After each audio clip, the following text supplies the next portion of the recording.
ಚಿಕ್ಕಬಳ್ಳಾಪುರದಲ್ಲಿ ರಕ್ಷಾ ರಾಮಯ್ಯ ಭರ್ಜರಿ ಮತಯಾಚನೆ ಮಾಡಿದ್ದ ಕಾಂಗ್ರೆಸ್ ಅಭ್ಯರ್ಥಿ ರಕ್ಷಾ ರಾಮಯ್ಯ ಪ್ರಚಾರದಲ್ಲಿ ತೊಡಗಿಕೊಂಡ್ರು. ಹೂವಿನ ಮಾರುಕಟ್ಟೆಗೆ ಭೇಟಿ ನೀಡಿ ಮತಯಾಚಿಸಿದರು.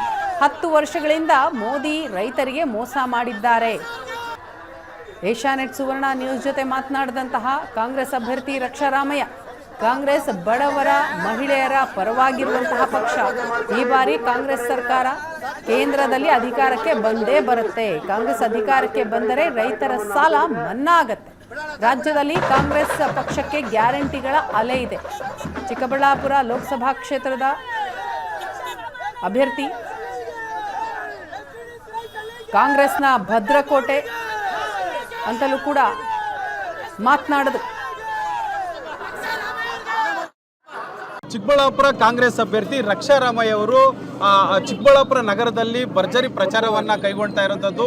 ಏನು ಬಹಿರಂಗ ಪ್ರಚಾರಕ್ಕೆ ಕೊನೆ ದಿನ ಆಗಿರೋದ್ರಿಂದ ಇವತ್ತು ಚಿಕ್ಕಬಳ್ಳಾಪುರ ನಗರದಲ್ಲಿ ಸಾಕಷ್ಟು ಭರ್ಜರಿ ಕ್ಯಾಂಪೇನ್ ಮಾಡ್ತಾ ಇದ್ದಾರೆ. ಬನ್ನಿ ಈ ಬಗ್ಗೆ ಮಾತಾಡೋದಕ್ಕೆ ನಮ್ಮ ಜೊತೆ ಖುದ್ದು ರಕ್ಷಾ ರಾಮಯ್ಯ ಅವರು ಇದ್ದಾರೆ. ಸರ್, ನಗರದಾದ್ಯಂತ ಪ್ರಚಾರ ಮಾಡ್ತಾ ಇದ್ದೀರಾ, ಹೂವಿನ ಮಾರ್ಕೆಟ್ಗೆ ಹೋಗಿದ್ರಿ, ಸೊ ಏನೆಲ್ಲ ಚರ್ಚೆ ಮಾಡಿತ್ತು ಸರ್?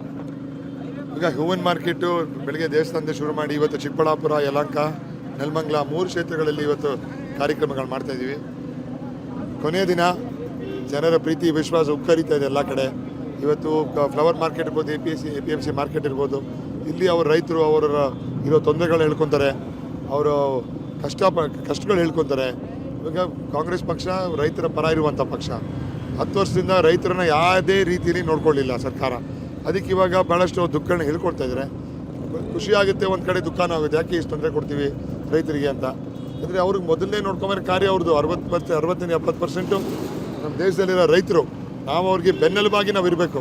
ಅದಕ್ಕೆ ನಮ್ಮ ಕಾಂಗ್ರೆಸ್ ಪಕ್ಷದಿಂದ ಸರ್ಕಾರ ಬಂದಾಗ ಈ ಸಲ 2011ರಲ್ಲಿ ನಮ್ಮ ರೈತರ ಸಾಲ ಮನ್ನಾ ಮಾಡಿದ್ವಿ. ಈ ಸಲ ಮತ್ತೆ ಎಲ್ಲ ರೈತರ ಸಾಲ ಮನ್ನಾ ಮಾಡ್ತೀವಿ ಅಂತ ನಾವು ಖಚಿತವಾಗಿ ಹೇಳ್ತಾ ಇದ್ದೀವಿ. ಸರ್, ಅಂದರೆ ಇನ್ನೇನು ಕೆಲವೇ ಗಂಟೆಗಳಲ್ಲಿ ಬಹಿರಂಗ ಪ್ರಚಾರ ಕೊನೆ ಆಗ್ತದೆ.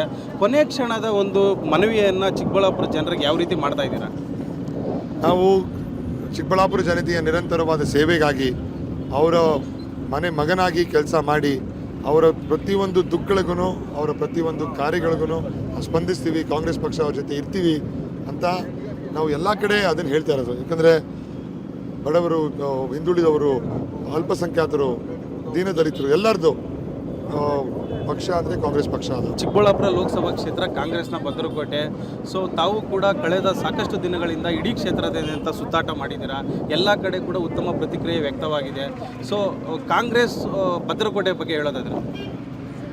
ಕಾಂಗ್ರೆಸ್ ಭದ್ರಕೋಟೆಗಿಂತ ಈ ಸಲ ನಮ್ಮ ಕಾಂಗ್ರೆಸ್ ಪ್ರಣಾಳಿಕೆಗಳ ಅಲೆ ಇದೆ, ಅದೊಂದು. ಆಮೇಲೆ ಯಾವತ್ತೂ ಈ ಭಾಗದ ಜನ ಕಾಂಗ್ರೆಸ್ ಪಕ್ಷಕ್ಕೆ ಮೋಸ ಮಾಡಿಲ್ಲ. ಸೊ ಇದು ನಮಗೆ ಅರಿವು ಇದೆ. ಮತ್ತು ಮುಂಬರುವ ದಿನಗಳಲ್ಲಿ ಜನರ ಪ್ರೀತಿ ವಿಶ್ವಾಸನ ನೋಡಿ ನಮಗೆ ಅತಿ ಹೆಚ್ಚಿನ ಸಂಖ್ಯೆ ಮತದಾನ ಕಾಂಗ್ರೆಸ್ ಪಕ್ಷಕ್ಕೆ ಆಗುತ್ತೆ ಅಂತ ದೃಢವಾದ ನಂಬಿಕೆ ಇದೆ. ಸರ್, ಅಂದರೆ ತಾವು ಹೋದ ಕಡೆಯಲ್ಲೆಲ್ಲ ಉತ್ತಮವಾದಂಥ ಪ್ರತಿಕ್ರಿಯೆ ವ್ಯಕ್ತದೆ, ಸಾಕಷ್ಟು ಜನಸ್ತೋಮ ಸೇರ್ತಾ ಇದ್ದಾರೆ. ಸೊ ಇದೆಲ್ಲ ನೋಡ್ತಿದ್ರೆ ಎಲ್ಲೋ ಒಂದು ಕಡೆ ಕಾಂಗ್ರೆಸ್ನ ಪ್ರಣಾಳಿಕೆಗಳು ಜೊತೆಗೆ ರಾಜ್ಯ ಸರ್ಕಾರ ಕೊಟ್ಟಂಥ ಗ್ಯಾರಂಟಿಗಳು ನಿಮಗೆ ದೃಢವಾಗಿ ಕೈ ಹಿಡಿಯಲಿದೆ ಅಂತ ಅನಿಸುತ್ತಾ ಸರ್? 100%. ಯಾಕಂದರೆ ಇವಾಗ ಡೈಲಿ ದಿನನಿತ್ಯ JDS BJP ಕಾರ್ಯಕರ್ತರು ಪ್ರತಿಯೊಂದು ಕ್ಷೇತ್ರದಲ್ಲೂ ಸೇರ್ಪಡೆ ಆಗ್ತಾರೆ. ನೆನ್ನೆ ನೆಲಮಂಗಲ, ಮೊನ್ನೆ ದೊಡ್ಡಬಳ್ಳಾಪುರ, ಚಿಕ್ಕಬಳ್ಳಾಪುರ, ಯಲಹಂಕ ಎಲ್ಲ ಕಡೆ. ಸೊ ಇದು ಜನರಿಗೆ ಗೊತ್ತಾಗಿದೆ. ನುಡಿದಂತೆ ನಡೆಯೋ ಸರ್ಕಾರ ಕಾಂಗ್ರೆಸ್ ಸರ್ಕಾರ. ಜನಪರ ಮಾಡುವ ಕೆಲಸಗಳಂದರೆ ಕಾಂಗ್ರೆಸ್ ಸರ್ಕಾರ. ಅದಕ್ಕೆ ಜನ ನಮ್ಮ ಪರ ಒಲವು ತೋರಿಸಿ ಕಾಂಗ್ರೆಸ್ ಪಕ್ಷಕ್ಕೆ ಮತ ಹಾಕಿದರೆ ದೇಶಕ್ಕೆ, ರಾಜ್ಯಕ್ಕೆ ಹಿತ ಆಗುತ್ತೆ ಅಂತ ಅದು ಗೊತ್ತಾಗಿದೆ. ಇದಿಷ್ಟು ರಕ್ಷಾ ರಾಮಯ್ಯ ಅವರ ಮಾತು. ಚಿಕ್ಕಬಳ್ಳಾಪುರದಿಂದ ಕ್ಯಾಮರಾಮನ್ ಅಮರೇಶ್ ಜೊತೆ ರವಿಕುಮಾರ್, ಏಷ್ಯಾನೆಟ್ ಸುವರ್ಣ ನ್ಯೂಸ್.